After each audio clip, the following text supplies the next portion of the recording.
Amanda joins us now, and you could see there at Tommy's how important that level of care is for those families and the difference that it makes. And you're very brave. I always think you're amazing coming on speaking. Don't stop. No, I won't. It's just that no family should go through that at all ever. Not. And it's when I was reading about it this morning, and I don't think I realised this, is that actually it's unexplained really that half of those deaths they don't know the reason for. There is absolutely no reason. In more than half of stillbirths in this country, bearing in mind there is one child in every, I think, 225 children is born stillborn.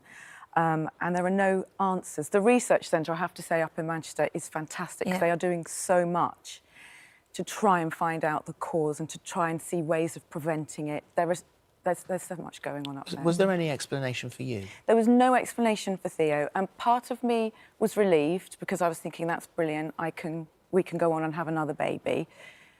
And then part of me was really like, oh, God, was it something I did? Was it because, you know, I had McDonald's fries the day before, which I did? I asked so many silly questions, which aren't silly. No, but there's no reason.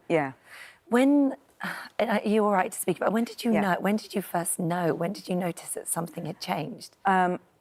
It was very odd because I was actually watching Mylene Class being interviewed on Loose Women, and she was pregnant with Hero at the time. Hero is exactly more or less the same age that Theo would have been. Right. And I just remember thinking, gosh, I haven't felt him move for a bit. And we'd just come back from filming Britain's Got Talent in Birmingham.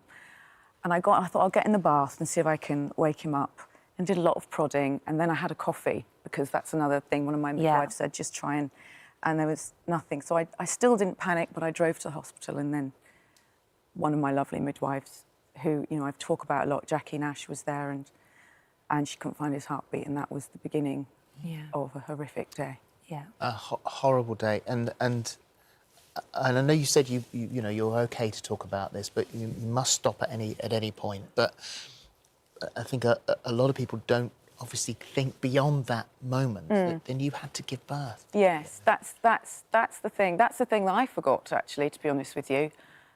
You're in the hospital and then you think, oh my God, I've actually got to deliver this baby.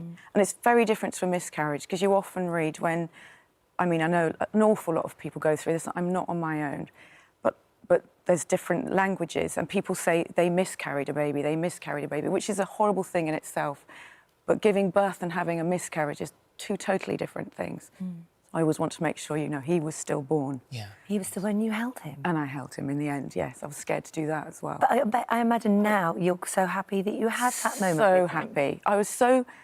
It's a real mixture of being really angry that it's happened and really scared that you don't know what a child that's dead is looking like. It's a scary thing. Yeah. But it was absolutely natural and normal when I held him. He felt like my baby, and he was a good 3 pounds, so he was totally viable had he been born early and alive. I'm so sorry. So sorry. You mentioned the half relief and the half confusion.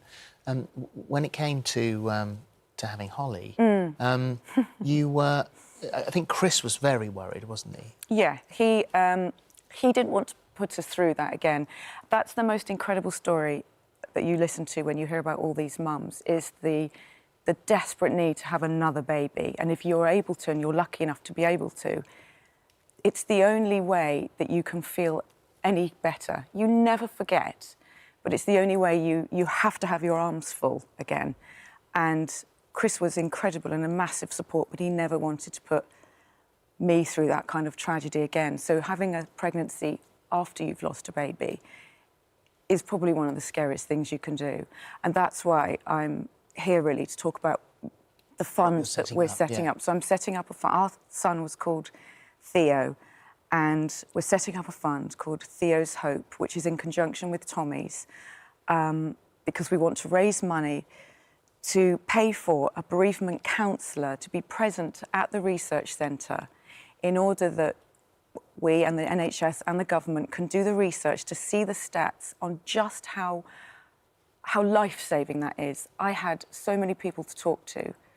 I had counselling from my midwives, obviously my husband, my family, talking to somebody, having somebody understand your silly questions about what you've eaten, what's in your toothpaste, could it have been anything silly, is absolutely paramount your mental health in your second pregnancy and in the immediate months and weeks after you've lost a baby is absolutely essential. And how different do you think things would have been for you had you not have had that available to you?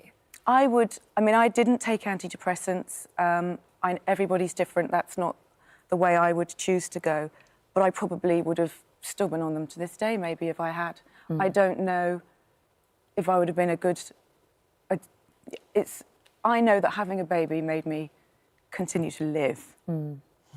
Yeah. And I suppose, you know, with something like this, you never, as you say, you never, ever get over it. But at least you can begin to put something back. Absolutely. And Theo's hopefully will raise the funds to pay for a bereavement counsellor in order that anybody that's lost a child can have somebody to talk to, physically talk to. Because I've said clearly, you'll never forget the pain, but you'll be healed in a way that you can continue to live your life in a fun and good and strong way. How much does it cost? What are you looking to... I think we're just looking to raise £100,000 initially to fund somebody for 2 years, because I think what we need to do is sort of give the NHS... It's not a nudge, because I am a massive fan of the NHS. They're already stretched. We're sort of helping them to see that having that kind of help in place long term will save them money. It will save them money on antidepressants, on all kinds of awful things that happen if you don't have proper mental health care. And then when the NHS see the stats for themselves, then hopefully it'll be something that they can roll out in the future, and that will have been our aim, will have been done. Basically. Well done you, and good luck with it as well. Thank you. It goes really well. Thank you very for much. coming No, in. thank you.